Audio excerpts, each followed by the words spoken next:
ஒரு ஊருக்கு நம்ம போறோம் அப்படின்னா, நம்ம ஒரு ஊட்டிக்கு போறோம்னா அங்க போய் வர்க்கி சாப்பிடுவோம், அந்த பாயிண்ட் போவோம். அது கொடைக்கானல் இருக்கா, சரி ஓகே குதிக்கலாம் ட்ரை பண்ணுவோம், வேலி போட்டிருப்பாங்க, அந்த குரங்குக்கு மாங்காலாம் கொடுத்து வந்துருவோம். இந்த ஊர்ல என்னென்னலாம் இருக்கு அப்படின்னு சொல்லிட்டு ஒரு பிளான் ஒன்று போடுவாங்கல்ல, மேப் மாதிரி. அதுதான் இவங்க கூட போனா காலைல 6 மணிக்கெல்லாம் எழுந்துடணும். அந்த 7 மணிக்கு பிரேக்ஃபாஸ்ட்டை முடிச்சிடணும், 9 மணிக்கு வண்டியில ஏறிடணும்.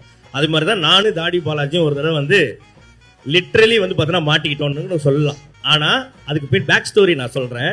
இவங்க வந்து எங்க வண்டியில தூக்கி போட்டு ஒரு 4 மணி நேரம் ஒரு இடத்துக்கு கூட்டு போறாங்க. நான் வந்து தாடி பாலாஜிக்கு அந்த இடம் எங்க போறோம்னு தெரியும், அவரு நினைச்சிட்டு இருக்காரு, அவரு எனக்கு தெரியும் நினைச்சிட்டு இருக்காரு.